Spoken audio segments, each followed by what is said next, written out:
I hope I'm wrong. I'm concerned that we've picked numbers that are based entirely on fuel cells. What if fuel cells don't work?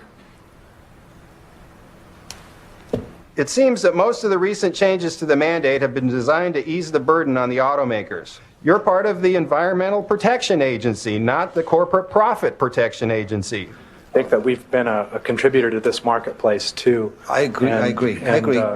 But remember, there are many of you, we just had, when I'm giving more time to the auto manufacturers. Lou Browning, I think, had the job to present the EPRI report, and he had been promised 10 minutes. One of the things Dr. we found Browning, is... I would appreciate if you could summarize this in 3 minutes. Okay, I thought I had 10. But, Alan Lloyd cut him off, whereas he had given the automakers sort of unlimited time earlier in the day. And the improvements we need in fuel cells are to get, mainly to get the cost down. In addition, we've recently certified and introduced the Honda FCX fuel cell vehicle. Largely, this work is being pushed forward through the California Fuel Cell Partnership, which has been very valuable in pulling together the diverse interests. Any new information on batteries that sort of didn't mesh with the overall conclusions was really just shut out very fast by Alan Lloyd. Let's get it clear, I'm not trying to show any bias or anything here. And there were 80 people who came to speak for electric cars and only 2 industry representatives on the side to kill the mandate.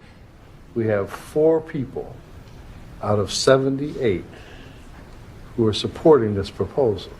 How did we end up with this? This is a tough program. It's a revolutionary program. It pushes the automakers hard, and they don't like it, and they push back hard. And as you deliberate today on the fate of this program, I urge you to summon all of your political courage to make the hard choices that you know you need to make on this program.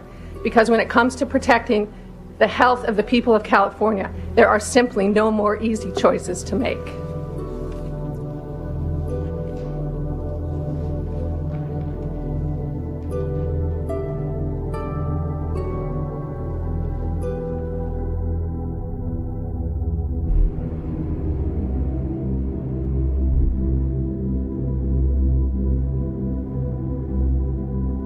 I saw this as losing this wonderful opportunity that we had really invested a great deal in the infrastructure, in the technology. It was like the rug was pulled out. They gave it away. And to me, that's just sad. It's a sad commentary on the way our society and our system in the United States works. When GM introduced the EV1, California was setting the toughest auto pollution standards in the nation. 10% of all cars sold here this year were to be zero-emission vehicles. But California dropped those standards after being sued by automakers. But a lot of the vehicles, the Honda vehicles, the General Motors vehicles, were all leased, and nobody had the option to buy. So the automakers took advantage of that and pulled all the cars off the road. They weren't willing to let people take the cars and actually drive them and keep driving them like normal cars. I tell you, when I noticed that GM was losing interest was when I wanted to release my car, and they wouldn't let me. I've never had a product I've had to beg and fight and cajole and persist so much to get, and then had to try and beg and fight and find any way possible to try and keep. Well, they did not give the option. They didn't give me an option to buy. They said, "Thank you for leasing the car. Turn Bye-bye. it in now. Turn it in by such and such a date, or you're going to be held liable."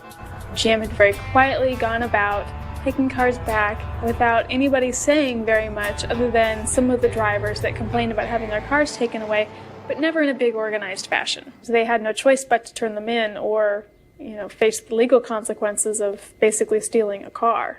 To my knowledge, all the cars were turned in because people had too much to lose. To this day, the automakers have fought anyone actually understanding how much demand there was and how much demand that there is. And so we decided we were going to fight them in whatever way we could, and we became organizers.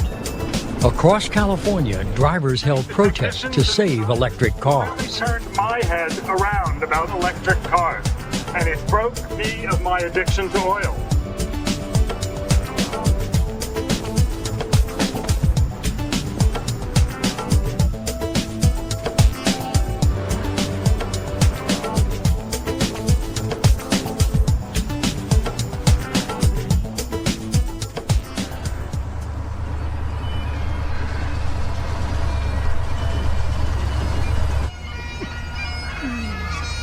Unable to change policy, activists staged a funeral to raise public awareness. It was the same month as the first Stage 1 smog alert in Southern California in 5 years. I was an EV1 driver, still am, from 1998 until December of this year, when GM will have to pry it out of my Charger's dead cold hands. What the detractors and the critics of electric vehicles have been saying for years is true. The electric vehicle is not for everybody. Given the limited range, it can only meet the needs of 90% of the population.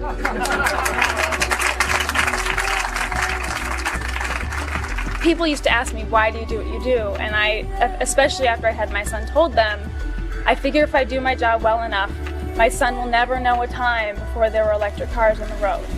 And he rode in an EV1 on the way over here, and he said, I wish we could keep the EV1 for a long time.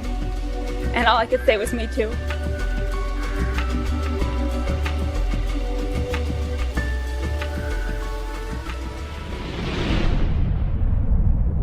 By the summer of 2004, there was only a single EV1 left in private hands in Southern California. Today is D-Day. Today is the end. GM did do it right. They did create a great car. It's well engineered, it's well designed, and it's enjoyable to drive. I've never seen a company be so cannibalistic about its own product before. It's such an odd experience.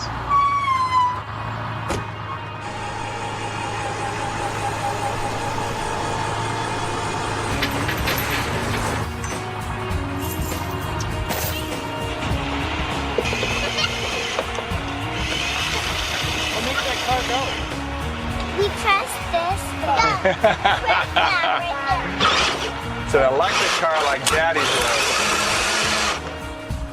Hey, you got here just in time. I know, I see that. So sad. Oh. This is the EV specialist I was talking about, who gave me her car. Completely sad, heartbroken. Are you kidding me? They're my babies. Every one of them.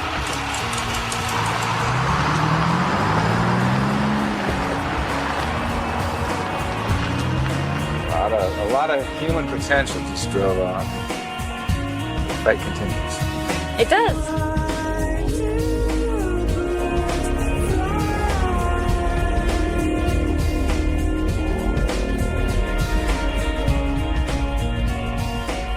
With no more electric cars on the road, General Motors now had possession of their entire EV1 fleet.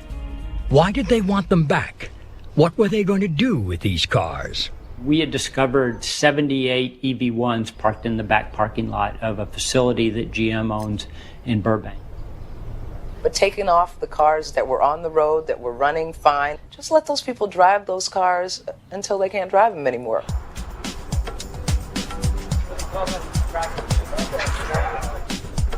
Where are you guys from?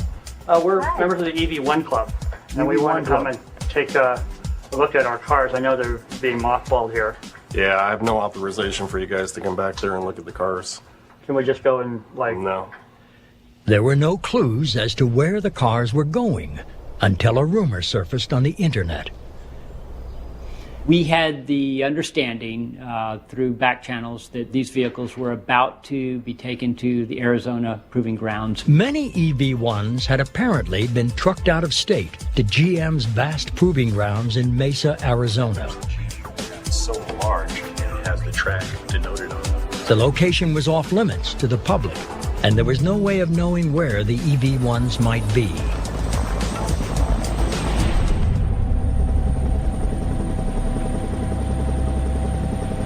Flying over GM.